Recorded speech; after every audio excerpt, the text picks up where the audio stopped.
Ladies and gentlemen, boys and girls, and those who love me, because let's be honest, who doesn't? Today, I want to talk about a word that many of us fear more than heartbreak, failure, or even bad Wi Fi. A word so small yet so powerful that it can change the entire trajectory of your life. And that word is no. Now, let me tell you something straight from the heart. No is not a bad word. It is not rude, it is not disrespectful, and it is certainly not a sign of arrogance. In fact, it is the highest form of self-respect. But the problem is we've been conditioned to believe that saying no is a crime. From childhood, we are taught to be agreeable, to say yes to everything, to be good by always pleasing others. So we grow up fearing that if we say no, we will disappoint people, lose friends, or even be seen as selfish. But my dear friends, let me tell you, saying no does not make you a villain in anyone's story. How many times have you said yes when your heart was screaming no? How many times have you agreed to do something just because you were too afraid to hurt someone's feelings? Maybe it was agreeing to take on extra work when you were already exhausted. Maybe it was saying yes to a plan when all you wanted was to sit at home in your pajamas, eating biryani and watching your favorite movie. Or maybe it was forcing a smile and nodding in agreement when deep inside you disagreed with every word being spoken. The truth is, every time we say yes when we don't want to, we are not being kind. We are being unfair to ourselves. Every unnecessary yes is like a small betrayal to our own happiness. And if you keep doing it, one day you'll wake up and realize that your life is filled with things you never wanted in the first place. A job you don't love, relationships that drain you, and a schedule so packed that you have no time left for yourself. That's not selflessness, that's self-destruction. But why do we struggle so much with saying no? Simple. We fear rejection. We fear being judged. We fear that if we say no, people will stop liking us. But let me ask you something. Do you really want to be liked for being someone you are not? Do you want relationships where your worth is based on how much you sacrifice? True relationships, whether in love, friendship, or work, should be built on mutual respect, not blind obedience. Imagine this. If every time someone asks for your help, you say yes, eventually they will stop appreciating it. Not because they are bad people, but because they will start expecting it. They will take it for granted. But if you know when to say no, when to set boundaries, when to value your own time, people will respect you more. Because self-respect is the foundation on which all respect is built. If you don't respect your own time and energy, why should anyone else? I have learned this lesson the hard way. When I started my career, I was just a boy with big dreams and a lot of energy. I said yes to everything, every script, every appearance, every opportunity, because I thought that was the only way to succeed. And for a while it worked. But then something changed. I found myself working on projects that didn't excite me. I found myself exhausted, drained, and somewhere in the middle of it all, I realized I was losing myself. So that's when I learned the power of no. I started choosing the projects I truly believed in. I started valuing my time, my peace, my passion. And guess what? The world did not end. In fact, people respected me more. Because when you say no to what doesn't serve you, you make room for what truly deserves you. And this isn't just about work. This is about life, about friendships, about love. Friendships. Sometimes we stay in relationships that make us unhappy just because we are too afraid to say no. We tolerate toxic people, unnecessary drama, and emotional baggage because we don't want to hurt anyone. But let me tell you something, the most important relationship you will ever have is the one you have with yourself. And if saying no is what it takes to protect your peace, then say it loud and clear.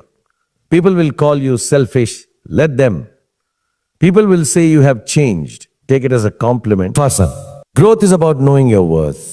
And knowing your worth means knowing when to walk away. So my dear friends, stop apologizing for putting yourself first. Stop feeling guilty for choosing peace over chaos, sanity over stress, self-respect over unnecessary obligations. Because the day you master the art of saying no, you take back control of your life. Next time someone asks you for something you don't want to do, don't panic. Take a deep breath, smile and say, no, thank you. And if they ask, why? Just flash your best Shah Rukh Khan style grin and say, ladies and gentlemen, boys and girls, and of course all my beautiful fans, because I know you're all there. Today I want to let you in on a little secret. A secret that nobody tells you. but one that can change the way you live your life forever. You see, we all want to be loved, respected, and valued. We want to be appreciated for what we do, for who we are. And in this pursuit, we make a crucial mistake. We make ourselves too available. We think that if we are always there, always saying yes, always giving, we will be cherished more. But the irony is, the more available you are, the more invisible you become. Think about it. Imagine a movie star, one who does a film every month, appears on every ad, every TV show, every interview, every possible place you look.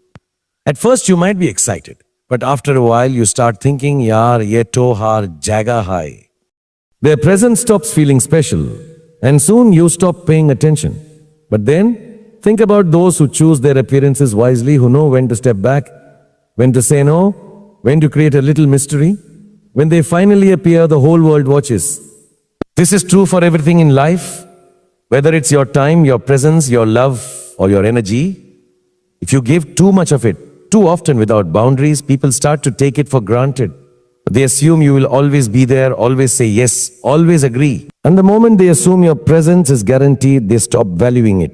It happens in friendships. You are always the one who answers the late night calls, who shows up whenever someone needs you, who cancels your own plans to be there for others. And at first, people appreciate it.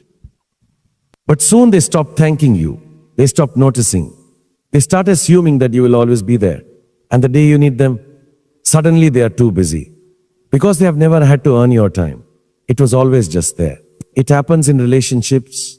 You give all of yourself, your time, your energy, your emotions, because you believe love means being completely available. But then, one day you realize that your presence no longer feels exciting to them, because something that is always there, always accessible, loses its value. The thrill of wanting, of longing, of appreciating, it disappears when something is too easily given.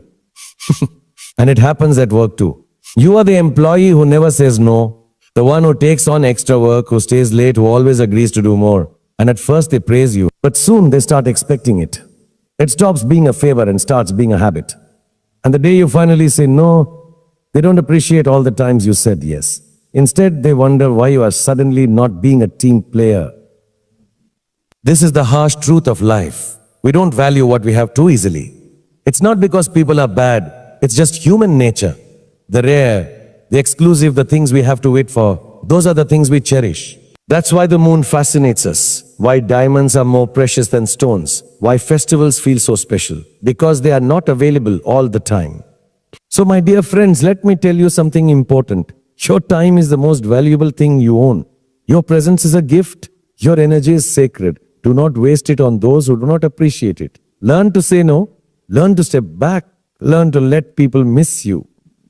Because when you stop being too available, you stop being invisible. You become someone who is valued, respected, and admired. You create space for people to realize your worth. So the next time someone asks for your time, don't just give it time, don't just give it away. Make them earn it. And if they ask why you are suddenly not always there, just smile, tilt your head, and say,